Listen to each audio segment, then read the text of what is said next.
Hello and welcome to the July 13th edition of the Meta Review. I am the show pod guy, and today we'll talk about the NA World Championship Qualifier tournament that happened this past weekend, with about 3,003 duels competing in this tournament. And if you haven't noticed yet, there is a lot, and I mean a lot, of Kashtira representation happening in this tournament here.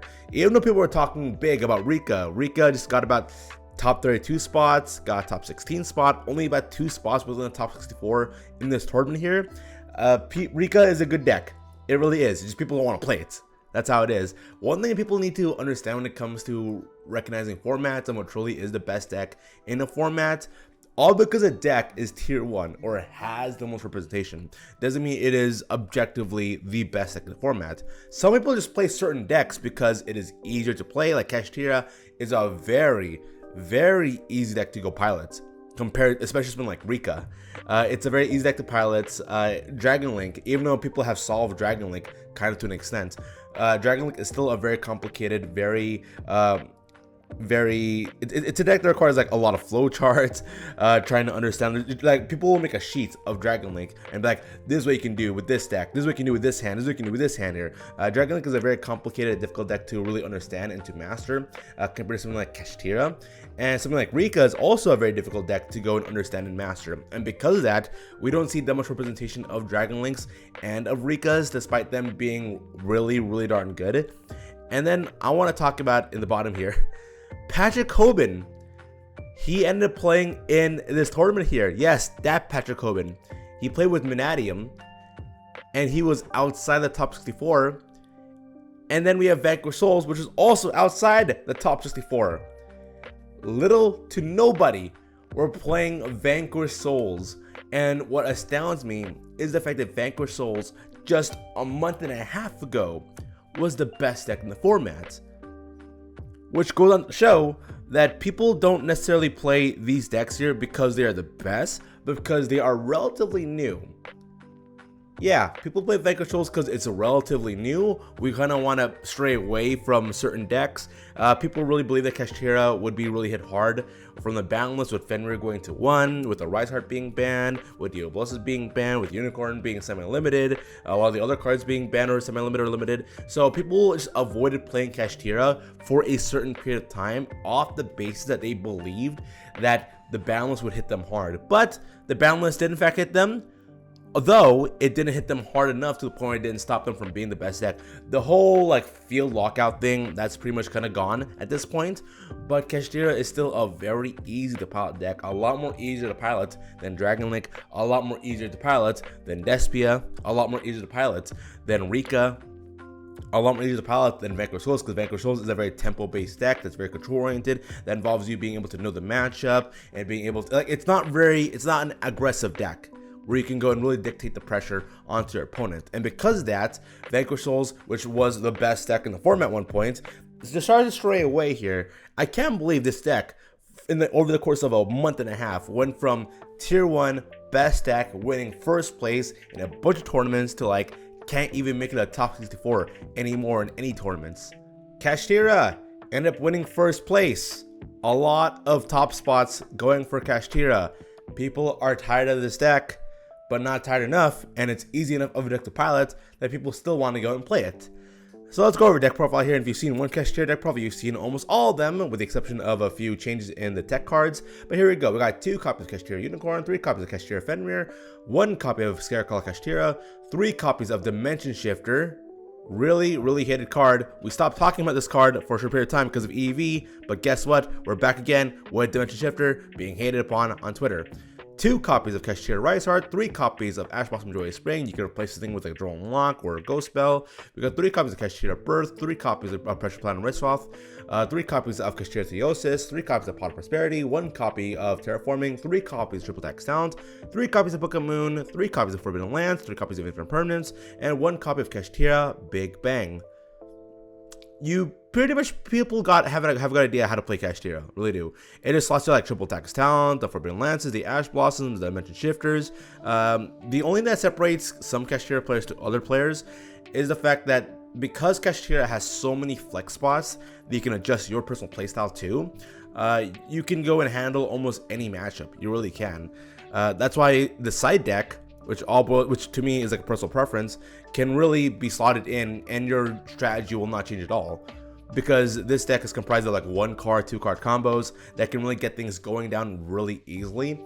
So stuff like Ash Blossom, Forbidden Lands, Triple Tactics, Dimension Shifter. If you're playing against a deck that really isn't affected by these cards all that much, you can easily swap them out for anything in your side deck, and you can still maintain the same consistency. And then we go to the extra deck here. We have 1 copy of Gerardo, Wings of Risen Life, 1 copy of Elder Entity NS, 1 copy of Baron Defer, 1 copy of Psyframe Lord Omega, 2 copies of Divine Arsenal Double Zeus, 1 copy of Kashtira Rise Heart, 1 copy of Dark Arm the Dragon Annihilation, 1 copy of Yugioh Sack, 1 copy of number 11 Big Eye, 3 copies of Kashtira Shangira, 1 copy of Donner Dagger for Hire, and 1 copy of Infinity Track Goliath. Kashtira's Kashtira. It's gonna go banish your stuff. Very easy to bring up boss monsters, ultra consistent, very flexible dynamic, and can handle almost any matchup, even with the hits. A Rise Heart is still a problem card that people just can't really deal with, despite there being so many blowout cards. It's crazy to me. When Kashtira first came out, the idea was, oh wow, this deck is so easy, it is very fair, it's not all that difficult to out. And the truth be told though, people will continue to still say, yeah, Kashtira is not difficult to go defeat. And to be perfectly honest with you, it really isn't. But it's still a deck that is so consistent, that is so flexible, that can handle almost any matchup. And because of how easy it is to pilot, you're never really in a position where you're gonna be like, oh man, I'm so far behind in card advantage. So you're almost never gonna get that. Even if they do knock out your Rise Hearts, these monsters alone, Fenrir and Unicorn, can kind of win you the game. Also a card like Dimension Shifter. This deck can easily OTK you without their boss monster. Yes, Labrynth. People are very, very, very, very excited for Labrynth in Masterduels. And I've said it, that decks that are new will just see more representation in coming up tournaments. Not because they're the best, but because it's new and people want to try out new stuff. Anytime something new comes in or pops in or can be implemented to the meta, people want to experiment and try that out. And this thing is going to be popular in Masterduels. People are continually talking about Labrynth in the sense of, like, a lot of us are anime weeboos. A lot of us are into like anime, manga, Japanese weeb culture, genre culture and stuff. And people love Labrynth. Why? Because, I don't know, Big Mommy and something and trap cards. It's so strange. It really is. Like, people hate stun-based trap-oriented decks, but yet people love Labrynth because of the waifu tax. It's such a weird paradigm of like a deck people love, but also fits the bill of something that should be hated. But we got 2 copies of Lady Labrynth of the Silver Castle, 1 copy of Lovely Labrynth of the Silver Castle, 3 copies of Ariana, the Labyrinth Servant, 3 copies of Lord of the Heavenly Prison, which astounds me because, yes, I understand that this deck just auto-loses straight up to Harpy's Featherduster. The 3 copies of Lord of the Heavenly Prisons, I've not really seen that all that much. People usually have like 1 or 2 copies of it because you don't want to see this thing all that much, really. Because if you draw 2 of them, it's a complete brick, and that's terrible for you. We have 1 copy of Labrynth Kukulak, 2 copies main deck, Winged Dragon of Ra Sphere Mode. And on the side deck, we got Triple Kaiju here. We also have 2 of the balls in the main deck. Brave. By this is being piloted by Ryan Yu, so let that be known here. He's kind of a genius. We have 3 copies of Pot of Prosperity, 1 copy of Pot of Extravagance. We're running double Potio, triple Super Polarization, 1 copy of everyone's favorite Eradicator Epidemic Virus, 3 copies of Welcome Labrynth, 3 copies of Big Welcome Labrynth, 3 copies of Destructive Daruma Karma Cannon. I've been talking about this card for a while. We went from this card being played in the side deck to not being seen in the main deck to not being played at all in the side deck to not being played at all to now being once again 3 copies of it in the main deck.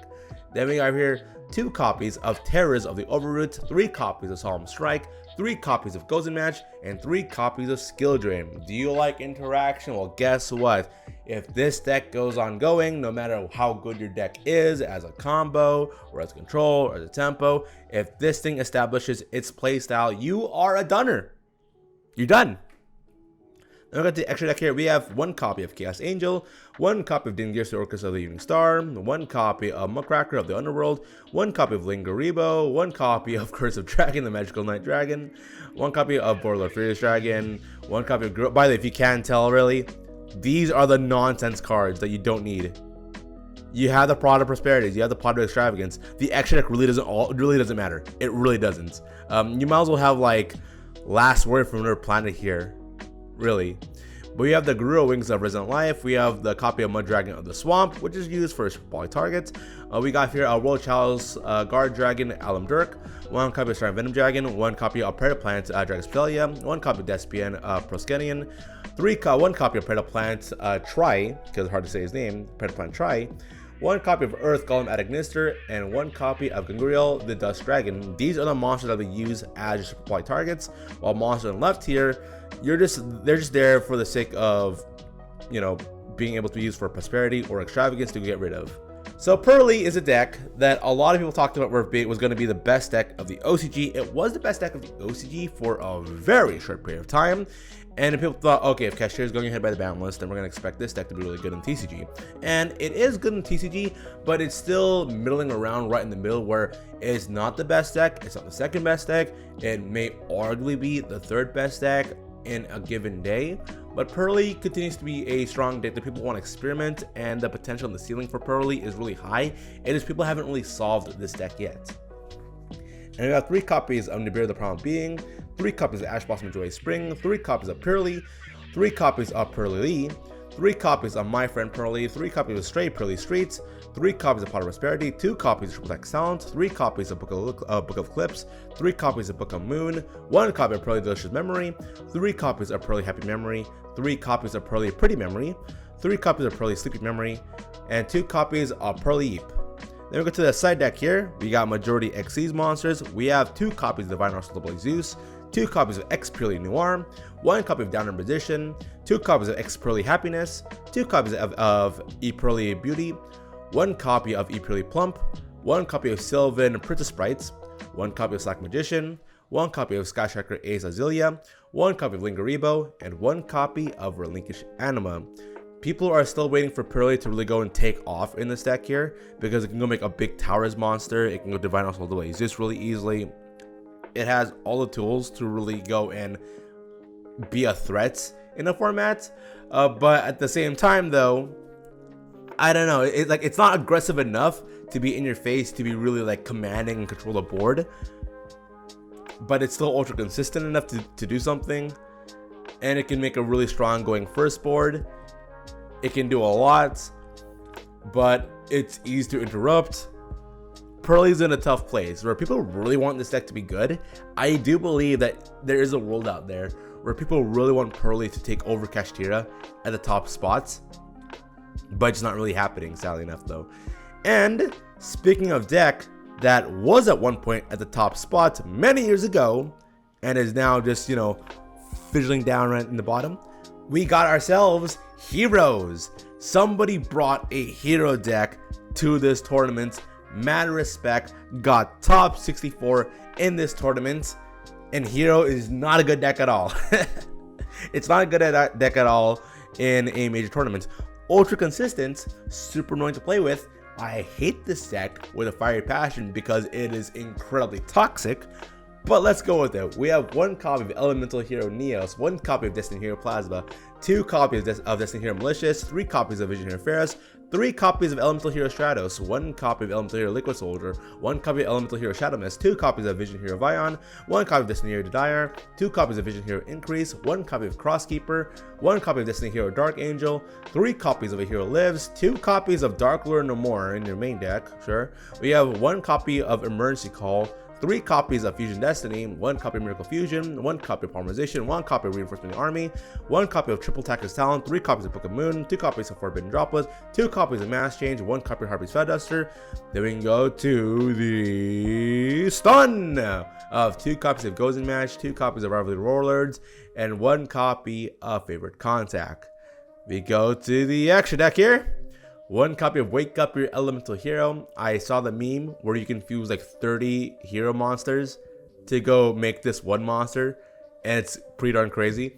We have 1 copy of Elemental Hero Shining Neos Wingman, 1 copy of Destiny Hero Destroy Phoenix Forcer, 1 copy of Elemental Hero Absolute Zero, 1 copy of Elemental Hero Flame Wingman Infernal Rage, 1 copy of Elemental Hero Sunrise, 2 copies of Master Hero Dark Law, the Wish version of Kashtira Rise Heart, sadly enough, the 1 copy of Master Hero Blast, 2 copies of Extra Hero Wonder Driver, 1 copy of Extra Hero Infernal Advisor, 2 copies of Extra Hero Cross Crusader, and the greatest hero of all, 1 copy of number 41 Baguska, that's terribly tired, to Pure. And in I love this here. And so in the side deck, we also have, because there's some cards here that should be 3 of, but it's not. So we have the Forbidden Droplet, the Mass Change, the Gozen Match, and the Rivalry Warlords. And just in case you want to be a little bit more consistent with what cards you want, you also got the 1 copy of Triple Tactics Thrust to match with your 1 copy of Triple Tactics Talons. And you even got yourself a Ghost Sister and Spooky Dogwood to hopefully not knock out your life points all that much when you go to the Hero Lives to pay half your life points. This is a strange deck, man.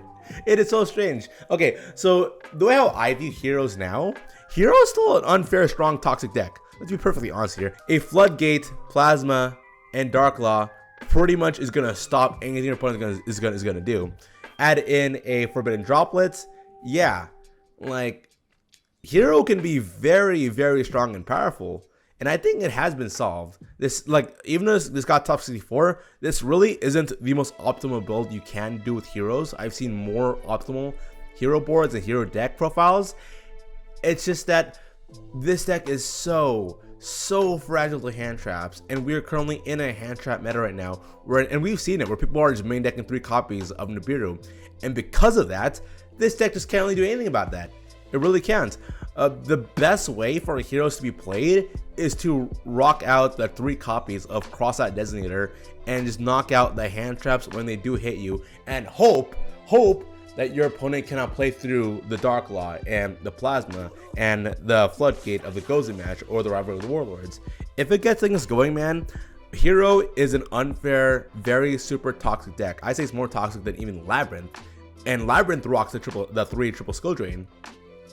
But you know what? I still respect this dude for bringing heroes to a 3,000 person major tournament. Huge respect to that. Kashtira right now is no doubt currently the best deck in the format. I expect Kashtira specifically to be hit in the next ban list in the next coming months. Could be October, could be September. We're not really sure about that, but Kashtira will definitely be hit. People want Purrely to be hit. Labrynth is going to be really popular within the next couple of weeks, so I expect more Labrynth representation coming in. For Heroes though, Heroes will still be a rogue deck. It will still be a rogue deck. I am the show, but guy, thank you for watching the July 13th edition of the Meta Review, and so until next time, see y'all later.